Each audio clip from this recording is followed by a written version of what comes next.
누가복음 18장 10절에서 14절 말씀입니다. 두 사람이 기도하러 성전에 올라가니 하나는 바리새인이요 하나는 세리라. 바리새인은 서서 따로 기도하여 가로되 하나님이여 나는 다른 사람들 곧 토색 불의 간음을 하는 자들과 같지 아니하고 이 세리와도 같지 아니함을 감사하나이다. 나는 일회에 2번씩 금식하고 또 소득의 11조를 드리나이다 하고, 세리는 멀리 서서 감히 눈을 들어 하늘을 우러러보지도 못하고 다만 가슴을 치며 가로되 하나님이여 불쌍히 여기옵소서 나는 죄인이로소이다 하였느니라. 14절 내가 너희에게 이르노니 이 사람이 저보다 의롭다 함을 받고 집에 내려갔느니라. 무릇 자기를 높이는 자는 낮아지고 자기를 낮추는 자는 높아지리라 하시니라. 아멘. 긍휼히 여기는 성품, 추수감사절 주일 예배를 드리고자 합니다. 여기 보면 이제 두 사람 얘기가 나오죠. 한 사람은 바리새인, 한 사람은 세리. 바리새인은 감사하는 마음을 표했어요. 근데 세리는 나를 불쌍히 여겨주십시오. 그런데 누가 옳았다? 세리가 옳았다. 누가 의롭다? 의롭다, 옳았다는 얘기예요. 이 말씀을 통해서 오늘 감사주일에 가져야 될 삶의 성품에 대해서 은혜를 받고자 합니다. 한 사람이 지금 감사를 했어요. 한 사람은 지금 불쌍히 여겨달라고 그랬어요. 어떤 사람은 감사를 표했고 어떤 사람은 불쌍히 여겨달라고 그랬는데 그 자체가 문제가 될까요? 감사하는 것이 틀렸을까? 맞아요. 감사해야 돼요. 그런데 지금 하나님은 여기서 누구는 옳았고 누구는 글렀다 하는 것은 결론부터 우리가 알고 들어갑시다. 기준을 어디다 뒀느냐의 차이다 말이죠. 우리가 희노애락을 표하면서 사는데 그 원천이 어디에 있었냐 이 말이에요. 나로부터 비롯된 것은 하나님은 상관하지 않습니다. 그건 신앙이 아닙니다. 내가 표하는 희노애락이 하나님의 구속사에 근거하여 나온 것, 이게 신앙이란 말이에요. 자, 그렇게 받을 얘기예요. 그걸 전제하고 우리가 말씀으로 들어가 봅시다. 하나님은 세상을 창조하시고 우리도 빚으시고 세상을 이끌어가고 계세요. 세상을 이끌어가는 하나님의 손길이 영원히 지속되지 않습니다. 언젠가 끝날 날이 있어요. 하나님이 이 땅을 이끌어가는 공의의 모습은 먼저 죄인된 자들을 긍휼히 여기고자 하는 마음이에요. 그 다음에 또 하나는 죄를 회개하지 않고 살아가고 있는 자들에게 심판을 하고 있는 모습이에요. 그래서 긍휼과 심판이 하나님이 구속사를 이끌어가는 기본 성품이세요. 여러 가지 이제 성경의 구절들이 있는데 대표적으로 제가 한 몇 가지를 볼까요? 에스겔서 34장 16절 그 잃어버린 자를 내가 찾으며 쫓긴 자를 내가 돌아오게 하며 상한 자를 내가 싸매주며 병든 자를 내가 강하게 하려니와 살찐 자와 강한 자는 내가 멸하고 공의대로 그것을 먹이리라. 그러니까 여기서 이제 비교를 어떻게 했어요? 죽이고 목마르고 유리방황하고 있는 자들을 하나님의 긍휼히 여기서 그들에게 이제 채워주신다는 겁니다. 근데 이제 근본적으로 나는 부유하다, 나는 부족함이 없다 하고 살아가는 자들은 하나님의 공의대로 또 먹이신다는 겁니다. 로마서 9장 22, 23절에는 하나님의 공의에 대하여 아주 중요한 기준 하나를 우리에게 알려줍니다. 토기장이 비유로 하나님을 얘기했는데 만일 하나님의 그 진노를 보이시고 그 능력을 알게 하고자 하사 멸하기로 준비된 진노의 그릇을 오래 참으심으로 관용하시고, 이게 하나. 또 두 번째, 영광받기로 예비되신 긍휼의 그릇에 대하여 그 영광의 부요함을 알게 하고자 하심. 이 두 측면으로 세상을 끌어간다는 겁니다. 그런데 그렇게 두 측면으로 끌어가고 있는 하나님의 손길을 사람들이 동의하지 않는다는 거예요. 동의하지 않는다는 거예요. 왜 구분하냐? 이렇게 이제 따진다는 겁니다. 그런데 그 따질 수 없다 하는 게 성경의 일관된 답이에요. 그래서 이제 로마서 9장에 토기장에다 비유했어요. 자, 여러분 보세요. 토기장이가 그릇을 만들어요. 뚝배기도 만들고 고려자기도 만들고 그래요. 만든 바 된 그릇이 왜 나를 뚝배기로 만들었습니까? 왜 나를 고려자기로 안 만들었습니까? 이렇게 따질 수가 없어요. 왜냐하면 토기장인은 자기의 용도대로 그릇을 만드는 거예요. 이와 같이예요. 이와 같이 하나님도 세상을 창조하시고 자기의 뜻대로 세상을 빚어간다고요. 그렇기 때문에 왜 내게 긍휼을 베풀지 않습니까 하고 따질 수 없고, 왜 나를 구원했습니까 하고 물을 수 없다는 거예요. 우리는 다만 하나님에 의하여 지음을 받아가는 가운데 감사할 뿐이다, 이거예요. 그렇게 된 게 하나님의 공의를 바라보는 인간의 사실상 시각이어야 돼요. 결국 이 땅을 다루시는 방법을 보면 교만한 자를 심판 가운데 이끌고 겸손한 자에게 은혜를 베푸세요. 오늘 본문 말씀에서 누구는 감사를 하고 누구는 불쌍히 여겨달라고 했던 것이 무엇의 기준에 의하여 그렇게 된 얘기라고요? 나를 기준으로 하여 희노애락을 표현하는 것은 그걸 교만이라고 그런단 말이죠. 교만은 우리가 흔히 캐릭터적 얘기를 교만이라고 그러잖아요. 어떤 사람들은 좀 유하고 어떤 사람들은 좀 날카롭고 이런 성향들이 있잖아요. 그래서 우리가 주로 날카로운 사람을 교만하다 그러죠. 그거는 세상적인 판단 기준이고, 성경이 얘기하는 교만은 모든 게 나 중심이에요. 그걸 교만이라고 해요. 근데 하나님은 그런 자에게 어떻게 한다? 은혜를 베풀지 않는다고요. 그 누구에게 베푸냐? 그 반대되는 이야기 겸손인데, 따지고 보면 그게 하나님이 이끄시는 구속사역을 빼달으려고 애쓰며 살아가는 태도, 이걸 겸손이라고 해요. 요한복음 3장 18절에는 저를 믿는 자는 심판을 받지 아니하는 것이요 믿지 아니하는 자는 하나님의 독생자의 이름을 믿지 않으므로 벌써 심판을 받은 것이니라. 결국 하나님의 공의 안에 순종하여 그 뜻을 따르고자 하는 태도로 구원을 받고, 나 중심으로 모든 것을 판단하여 하나님을 대적하는 모습으로 심판을 받는다라고 된 게 구속사 가운데 나타난 현상들이에요. 그런 상태에서 우리가 지금 부름을 받아 하나님의 자녀가 된 겁니다. 그래서 성도의 마음은 긍휼함을 받은 대로 긍휼을 베풀며 살아가는 성품을 받게 됩니다. 산상수훈 때 우리에게 준 바죠. 긍휼히 여기는 자는 긍휼함을 받으리라. 불쌍히 여기며 사는 자가 불쌍히 여김을 받을 것이라, 이 말이잖아요. 하나님으로부터 불쌍히 여김을 받은 것을 뭐라고 그러죠? 그걸 구원이라고 그런단 말이에요. 그게 구원이란 말이에요. 그러니까 하나님으로부터 구원받은 자는 무슨 마음으로 산다? 긍휼히 여기는 마음으로 산다 이거예요.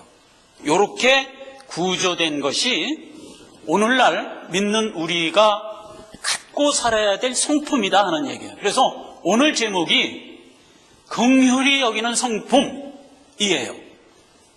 구원받은 나의 성품. 추수감사주의를 맞아서 다시 한번 되새겨보고자 하는 겁니다. 우리가 긍휼히 여기며 살아가는 성품은, 그것은 누구의 마음이죠? 하나님이 이 땅의 모든 죄인을 긍휼히 여기며 구속의 은혜를 베푸세요. 유다서 22절 23절에 보면, 유다서는 이제 한 장밖에 없기 때문에 그냥 절이에요. 우리의 마음으로 살아가는 우리의 태도를 이렇게 얘기했어요. 어떤 의심하는 자들을 긍휼히 여기라. 또 어떤 자를 불에서 끌어내어 구원하라. 또 어떤 자를 그 육체로 더럽힌 옷이라도 싫어하여 두려움으로 긍휼히 여기라. 의심하는 자가 뭐예요? 하나님의 구원을 안 믿는 자, 이런 뜻이잖아요. 즉 불신자들을 보면 불쌍히 여기라, 이 소리잖아요. 전도를 해봐서 알지만 안 믿는 자에게 전도를 하면 믿던가요? 안 믿어요. 안 믿어. 그러니까 이제 여러 번 가서 전도를 했는데도 안 믿는 걸 보면서 우리는 어떤 생각이 드냐면, 이건 자연스럽게 이런 생각이 드는데 밉살스러운 생각이 든단 말이에요. 근데 밉살스러운 생각이 들지만 우리는 생각하란 말이에요. 하나님은 이 구속기간을 은혜의 때요, 기회의 때로 베풀고 계세요. 그런데 그러한 하나님의 긍휼을 따라 구원받은 내가 주님처럼 불쌍히 여기는 마음으로 우리의 가진 바 천성의 소망을 나타내도록 애를 써야 돼요. 이사야서 58장 7절에는 우리의 삶의 실질적인 모습을 이렇게 얘기했어요. 줄인 자에게 네 식물을 나눠주며 유리하고 빈민하는 자를 네 집에 들이며 벗은 자를 보면 입히며 네 고륙을 피하여 스스로 숨지 않는 자가 되라 이랬어요. 이 성경을 기록할 때만 해도 아니 뭐 이때까지 갈 것도 없어요. 불과 지금으로부터 50년 전만 해도요 거의 가난하게 살았어요. 특히 우리나라는 50년 전에 몹시 가난했어요. 그때 사람들에게 베풀며 살아가는 성품을 갖고 살기가 쉽던가요? 그렇죠. 나 먹기도 힘든데 남에게 뭘 베풀겠어요? 근데 이제 하나님은 그렇게 어렵고 힘들 때 작은 것이라도 나누며 베풀며 살아가는 마음으로 살자. 이렇게 이제 우리에게 교훈된 거거든요. 소자를 대접한 것이 주를 대접한 것이다. 소자가 누구를 지칭하는 말이냐 했을 때 하나님의 말씀 없이 애통해하는 자들에게 가서 복음을 증거한 것이라고 영적으로 해석을 했잖아요. 그것은 바른 진리의 말씀임에도 불구하고 영적인 니즈를 우리가 선포하며 살아가는 것이 우리의 목적임에도 불구하고 실제로 현실적으로 우리가 살아가는 모습은 육정을 나누며 살아가는 모습에서 출발하도록 돼 있어요. 거기서부터 출발하도록 돼 있어요. 사람들과 교제하며 섞여 살아야 되는데 우리의 가진 바 천성의 소망을 저들에게 전달할 기회가 없죠. 그러니까 우리는 사람들과 섞여 살아야 됩니다. 여러분 경험적으로 용이하게 사귈 수 있는 사람들이 주로 누구든가요? 서민들이에요. 좀 높은 사람들은 끼가 참 어려워요. 우리와 뭐 비슷하게 살아요. 그러면 접근하기가 쉬워요. 옆집에 이제 새로 새댁이 이사 왔다. 그러면 예를 듭니다. 친분을 나누기 위해서 우리가 하는 행보가 주로 뭐든가요? 아이고 새댁, 내가 지난번에 과수원을 가서 사과를 몇 개 사왔는데 아주 특별한 사과래. 한번 먹어볼래? 그러고 갖다 주잖아요. 그렇게 해서 이제 생활 속에서 접근을 하면서 친근해지면 그때 삶이 섞여지는 거예요. 그래야 무엇이 형성되죠? 내가 가진 바 천성의 소망을 가서 증거할 기회를 잡을 수 있는 거예요. 그게 지난 시간에 영적으로 소자 가난한 자들에게 복음을 증거하라 하는 말과 오늘 실제로 가난한 자들에게 먹을 거 갖다 주고 옷 벗은 자들에게 옷 갖다 주고 하는 식으로 접근하라 하는 얘기가 같은 얘기라고.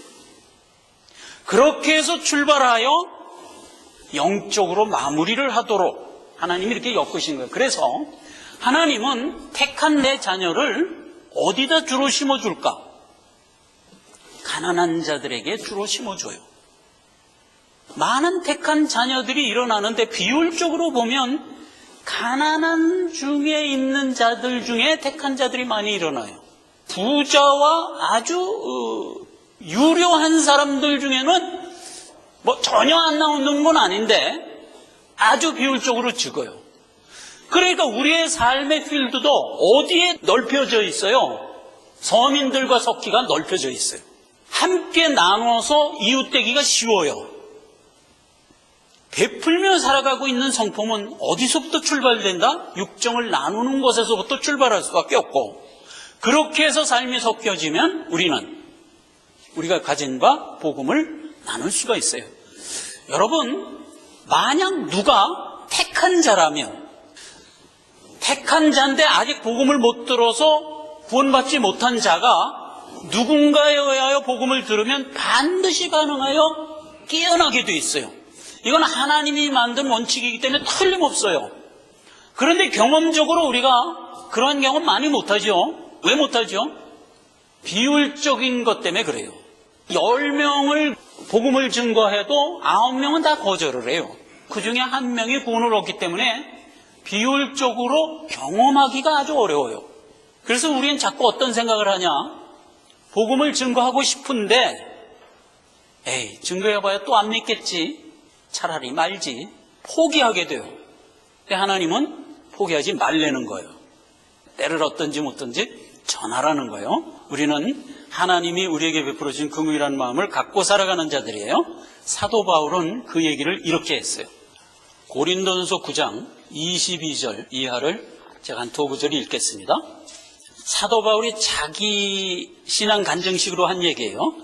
내가 약한 자들에겐 내가 약한 자와 같이 된 것은 약한 자를 얻고자 하며 여러 사람에게 내가 여러 모양이 된 것은 아무쪼록 몇몇 사람을 구원코자 함이니 내가 복음을 위하여 모든 것을 행함은 복음에 참여하고자 함이라.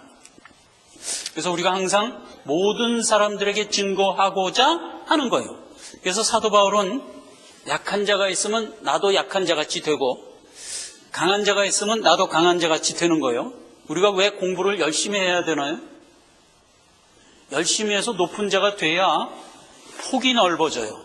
사도 바울처럼 최고의 유식쟁이가 돼야 그들에게도 섞을 수가 있어요. 그래서 신자는 공부도 열심히 해야 돼요.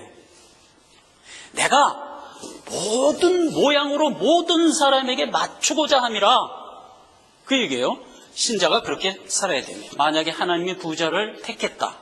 그러면 그에게 복음이 증거돼야 되잖아요. 하나님이 택했으니까 틀림없이 복음이 증거돼야 돼요. 그런데 삶의 필드에서는 빌 게이츠하고 섞을 사람이 없는 거야. 그래서 누구도 복음 증거할 만한 사람을 못 만나는 거야. 그럼 하나님은 어떻게 역사하실 것 같아요? 그럼 자, 생각해 보세요. 우리는 하나님이 쓰는 그릇이에요. 우리 주변에 연약한 자들이 있어요. 우리가 삶을 섞는 이유가 뭐죠? 그에게 가서 복음 증거할 수 있는 등불의 역할을 하고자 함이에요. 우리가 비행기를 타고 가는데 우연히 옆에 빌 게이츠가 왜 앉았어요? 나를 통하여 복음 듣게 하려고. 그래서 기본적으로 우리에게 베푸는 성품을 주셨고 복음을 향하여 뜨거운 열정을 갖게 하였어요. 왜지요? 내 평생에 어떤 경우를 당하든 결국은 사람과 삶을 섞어서 내가 가진 바 복음을 증거하게 하려고.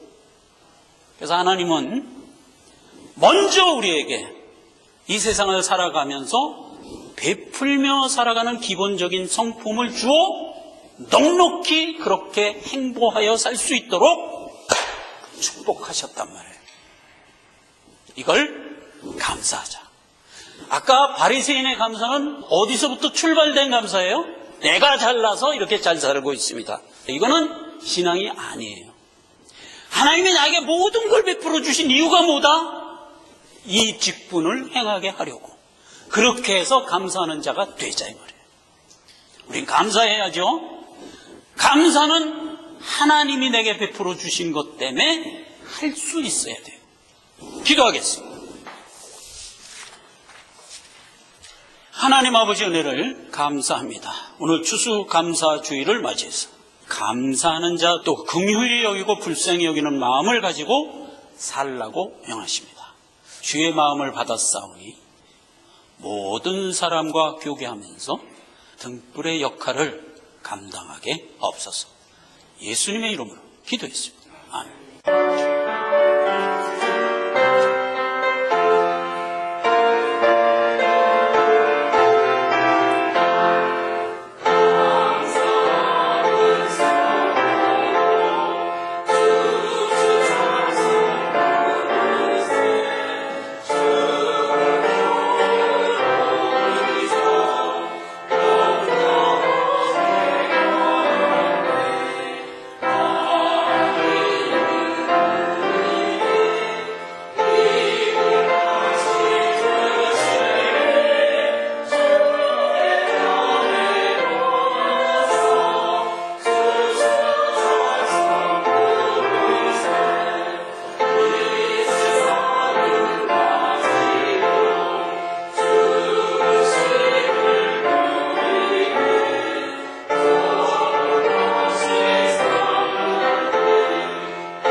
지난 예식을 시작하겠습니다. 내가 너에게 전하는 것은 주께 받은 것이니 곧 주 예수께서 잡히시던 밤에 떡을 가지사 축사하시고 떼어 가지사 이것은 너희를 위하는 내 몸이니 이것을 행하여 나를 기념하라 하시고